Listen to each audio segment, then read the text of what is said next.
warahmatullahi wabarakatuh. Terima kasih atas kesempatannya. Perkenalkan, nama saya Vergisa Elia Trenggono dengan NIM 2017-310412. Di sini saya akan menjelaskan seorang entrepreneur tidak cukup mengandalkan gagasan kreatif dalam pembuatan produk saja. Dia memerlukan strategi yang jitu dan eksekusi yang tepat. Keberhasilan ditentukan oleh banyak hal, tetapi yang paling penting apakah Anda benar-benar mengenali karakter Anda dan berada pada bidang yang Anda sukai dan minati.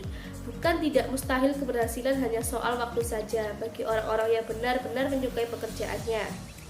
Gagasan atau ide pokok merupakan hal yang kadang dirasa sangat sulit untuk ditemukan, dan terkadang gagasan yang berhasil ditemukan tidak sesuai dengan tujuan utama yang ingin dituju atau dicapai. Akan lebih sulit lagi jika gagasan tersebut diperoleh dari pemikiran bersama. Diperlukan pemikiran yang matang untuk memilih atau menggabungkan gagasan yang telah ditentukan setiap individu agar nantinya diperoleh satu gagasan yang bisa digunakan untuk mencapai kepentingan bersama.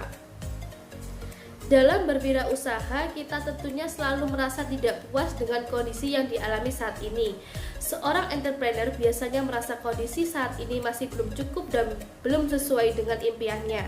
Biasanya, mereka selalu berusaha mengembangkan bisnisnya dengan membuat bisnis yang telah ada menjadi bisnis yang lebih bervariasi dan lebih banyak diminati oleh konsumen.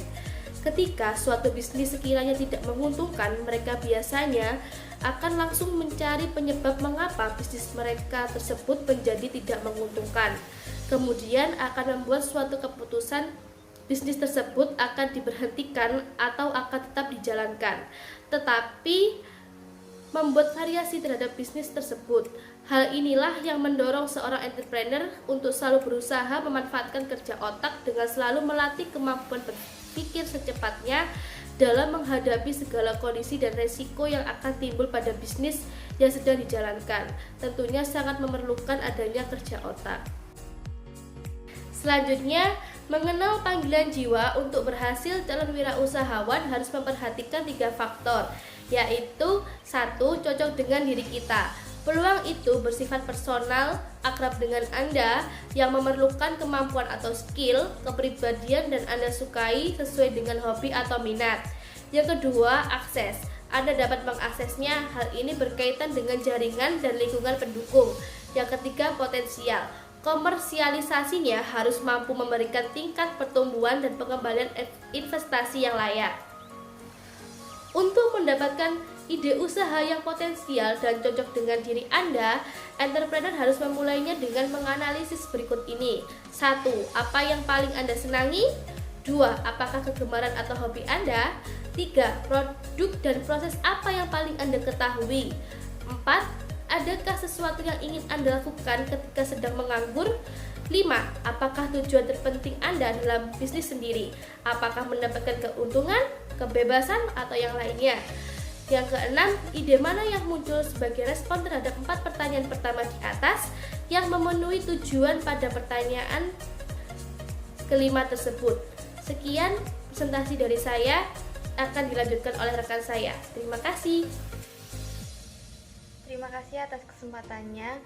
Perkenalkan, nama saya Ayu Melia Putri dengan NIM 2017-310445. Di sini saya akan menjelaskan tentang sesuai pilihan bisnis dengan karakter, bakat, keterampilan, dan hobi Anda. Dalam slide PPT terdapat bagan.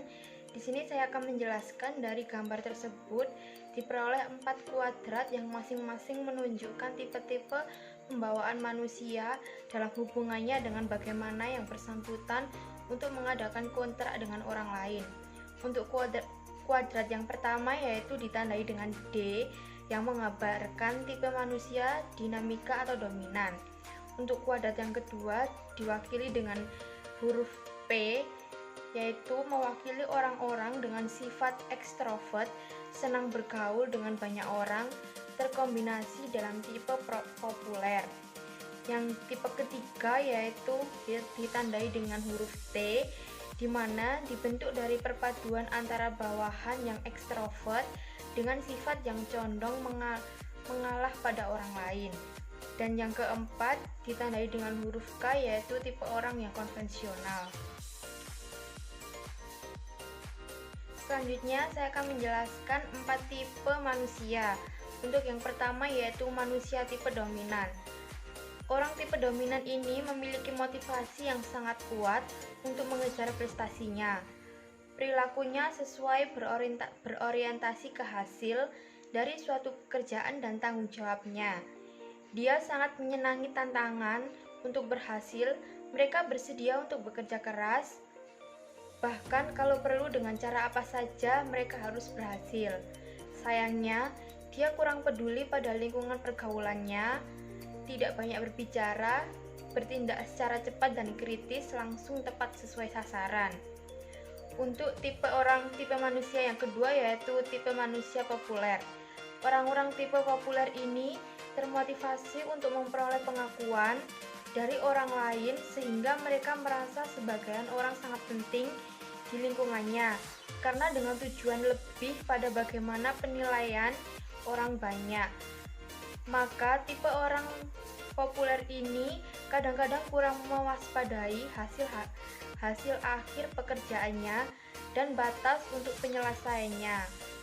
Mereka menginginkan popularitas dan untuk itu mereka akan berusaha sebaik mungkin untuk mencapai tujuan tersebut.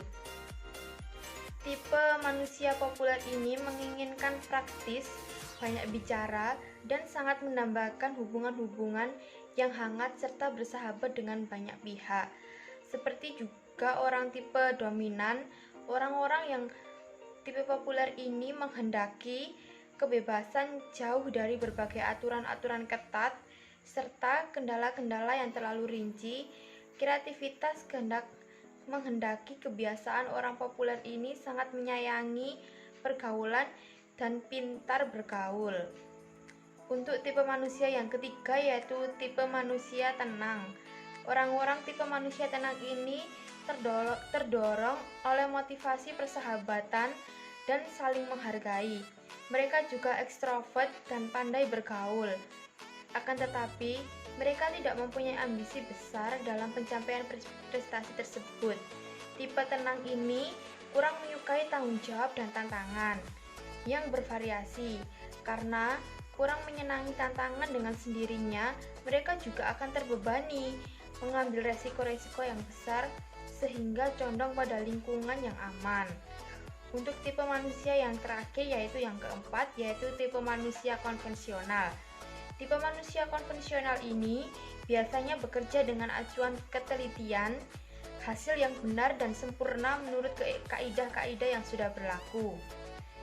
Mereka termasuk introvert, kurang peduli dengan lingkungan sosialnya, sehingga condong membatasi diri dan berhubungan dengan manusia lain. Sebagai kompensasinya, mereka sangat teliti dalam bekerja, perfeksionis, selalu mengacu pada kesempurnaan hasil. Tipe konvensional ini juga mendambakan lingkungan yang aman-aman saja, tanpa adanya gangguan. Karena introvertnya mereka sering berhadapan untuk menghadapi tugas-tugas yang biasa.